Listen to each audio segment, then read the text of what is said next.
Hello guys, आज के हम इस टॉपिक में डिस्कस करेंगे what is kernel in operating system. Kernel क्या है ऑपरेटिंग सिस्टम के अंदर। तो सबसे पहले तो मैं आपको बताती चलूँ, ऑपरेटिंग सिस्टम के अंदर जो कर्नल होता है ना, वो वन ऑफ द मेन या आप कह सकते हो कि कोर कंपोनेंट होता है। और वो जो होता है ना, रिस्पॉन्सिबल होता है मैनेजिंग द सिस्टम रिसोर्स। और जो होता है ना, ये फैसिलिटेट करता है communication between the hardware and the software. यानी कि आप कह सकते हो कि जो कर्नल है ना, वो ना कोर कंपोनेंट है ऑपरेटिंग सिस्टम के अंदर। और जो कर्नल है ना, वो रिस्पॉन्सिबल होता है मैनेजिंग द सिस्टम रिसोर्स, यानी कि सिस्टम रिसोर्स को मैनेज करता है और कम्युनिकेशन को इनेबल करता है between the software and the hardware. तो ये जो होता है ना, टास्क कर्नल का होता है। और ये जो होता है ना, ब्रिज के तौर पे भी जो होता है ना, एक्ट कर रहा होता है किसके दरमियान, एप्लीकेशन के दरम्यान में और हार्डवेयर के दरम्यान में। और ये भी इंश्योर करता है कि हर एप्लीकेशन जो कि ऑपरेट हो रही है, उसको जो है ना नेसेसरी रिसोर्स मिल रही है विदाउट इंटरफेस। यानी कि इंटरफेस के बिना उसको नेसेसरी रिसोर्सेज मिल रही है एप्लीकेशन को जो ऑपरेट हो रही है। और जो कर्नल होता है ना, वो ब्रिज के तौर पे एक्ट कर रहा होता है between the application and the hardware. मतलब इन दोनों के दरमियान में जो कर्नल होता है ना, वो ब्रिज के तौर पे एक्ट कर रहा होता है। और ये भी इंश्योर करता है कि एप्लीकेशन को नेसेसरी रिसोर्स मिल रहे हैं विदाउट इंटरफेस। तो ये टास्क होता है कर्नल का। अगर हम बात करें की फंक्शन क्या होते हैं कर्नल के, तो सबसे पहला इसका की फंक्शन है वो है प्रोसेस मैनेजमेंट। यानी कि जो कर्नल होता है ना, सबसे पहले आप ये कह सकते हो कि प्रोसेस को मैनेज करता है। अब आपको पता है जो प्रोसेस होते हैं उसमें स्केड्यूलिंग होती है और स्केड्यूल करता है ये। और उसके बाद जो होता है ना, ये भी इंश्योर करता है कि जो सीपीयू यूजेज है ना, वो एफिशिएंटली हो रही है। यानी कि एफिशिएंटली मतलब जिस प्रोसेस को सीपीयू चाहिए या जहाँ से रिसोर्स रिमूव करना है, वो अच्छे से हो पा रहा है। यानी कि सीपीयू की यूटिलाइजेशन मैक्सिमाइज हो पा रही है, ये भी इंश्योर करता है। और जो होता है ना, मल्टीटास्किंग को भी हैंडल करता है। ये की फंक्शन होते हैं कर्नल के। अब जो अगला इसका की फंक्शन है वो है मेमोरी मैनेजमेंट। यानी कि ये ना मेमोरी को मैनेज करता है। किस तरीके से करता है, ये ना मेमोरी को कंट्रोल करता है। कंट्रोल किस तरीके से करता है, ये ना मेमोरी को एलोकेट करता है।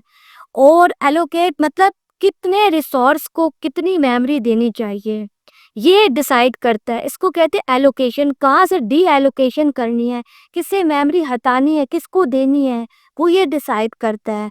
और ये भी इंश्योर करता है कि हर प्रोसेस जो कि रन हो रहा है उसको इनफ मेमोरी मिल रही है वाइल अवॉइडिंग कॉन्फ्लिक्ट्स। मतलब कॉन्फ्लिक्ट नहीं आ रहे कोई। और जो हर प्रोसेस ऑपरेट हो रहा है उसको इनफ मेमोरी मिल रही है, ये इंश्योर करता है। यानी कि जो कर्नल होता है वो मेमोरी मैनेजमेंट करता है। मेमोरी मैनेजमेंट में एलोकेशन और डी एलोकेशन दोनों आ जाती है कि किस रिसोर्स को मेमोरी देनी है, यानी कि किस प्रोसेस को मेमोरी देनी है, किसे हटानी है, ताकि जो है ना मैक्सिमाइज हो सके सीपीयू यूटिलाइजेशन भी और मेमोरी मैनेजमेंट भी अच्छे से हो पाए। मतलब कि अच्छे से ये कैटर करते हैं कि जो प्रोसेस है वो अच्छे से ऑपरेट हो रहे हैं, यानी कि उनमें कोई कॉन्फ्लिक्ट तो नहीं आ रहा। इसका ये टास्क है। अगर मैं बात करती चलूँ डिवाइस मैनेजमेंट की, तो ये किस तरीके से डिवाइस मैनेज करता है। यानी कि ये क्या करता है, ये ना हार्डवेयर डिवाइस के साथ कम्युनिकेट करता है जो कर्नल होता है। मतलब किस तरीके से कम्युनिकेट करता है, ड्राइवर्स होते हैं। मतलब आपने देखा होगा आपको ड्राइवर्स इंस्टॉल करने पड़ते हैं, उनके थ्रू जो होता है ना वो कम्युनिकेट करता है हार्डवेयर डिवाइस से। यानी कि डायरेक्ट तो नहीं कर सकता, इसको कोई ना कोई मीडियम तो चाहिए, तो ड्राइवर्स के थ्रू करता है। और ये ना एप्लीकेशन को अलाउ करता है कि वो हार्डवेयर रिसोर्स को एक्सेस कर सके। मतलब ये अलाउ करता है जो एप्लीकेशन आपकी रन हो रही है, अगर उसको कोई हार्डवेयर चाहिए तो वो जो है ना इसको अलाउ करता है कर्नल। लाइक जिस तरीके से दिस ड्राइवर हो गया या नेटवर्क इंटरफेस हो गया। मतलब कि ये एप्लीकेशन को अलाउ करेगा कि वो हार्डवेयर रिसोर्स को एक्सेस कर पाए। जिस तरीके से हार्डवेयर रिसोर्स होगा, डिस्क ड्राइवर हो गया या नेटवर्क इंटरफेस हो गया, तो ये अलाउ करेगा एप्लीकेशन को कि वो जो है ना हार्डवेयर रिसोर्स को एक्सेस कर पाएँ। ये होती है डिवाइस मैनेजमेंट जो कि कर्नल करता है। अगर हम बात करें फाइल सिस्टम मैनेजमेंट की, तो कर्नल क्या करते हैं, उसका जो टास्क होता है ना वो डेटा मैनेज करने का होता है। डेटा स्टोरेज से लेके डेटा रिट्राइवल तक कि किस तरीके से डेटा स्टोर होगा, किस तरीके से रिट्राइव होगा और उसकी ऑर्गेनाइजेशन कैसे होंगी डिस्क ड्राइवर्स में, वो भी डिसाइड करता है। मतलब फाइल सिस्टम कैसा होगा, फ़ोल्डर्स आपको जो दिख रहे होते हैं वो भी यही डिसाइड कर रहा होता है, या फाइल्स कैसे मैनेज होंगी वो भी कर्नल डिसाइड कर रहा होता है।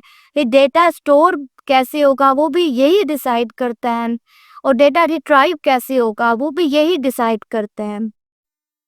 अगर हम बात करें सिस्टम सिक्योरिटी की और एक्सेस कंट्रोल की, तो जो कर्नल होता है ना वो इंश्योर करता है सिक्योरिटी पॉलिसीज, यानी कि सिक्योरिटी पॉलिसीज किस तरीके से जो होंगी ऑपरेट करेंगी, मतलब किस तरीके से यूज़र परमिशंस मैनेज होंगी, ताकि जो है ना अनऑथराइज एक्सेस से ना प्रिवेंट किया जा सके सिस्टम रिसोर्स को, यानी कि कोई भी अननोन बंदा एरा गैरा जो है ना आके आपके सिस्टम को जो है ना वो ना जो है ना एक्सेस कर पाए। तो ये भी इंश्योर करता है सिस्टम की सिक्योरिटी जो है वो होनी चाहिए, मतलब जो लेजिटिमेट यूज़र है वो ही जो है ना सिस्टम को जो है ना एक्सेस कर सके। तो ये कुछ टास्क होते हैं कर्नल के, मैंने आपके साथ डिस्कस किया कर्नल होता क्या है और फंक्शन क्या है, क्या फंक्शनैलिटी परफॉर्म करता है कर्नल। सो आज की वीडियो में बस इतना ही था। अगली वीडियो में जो है ना फर्दर मोर डिस्कस करेंगे। थैंक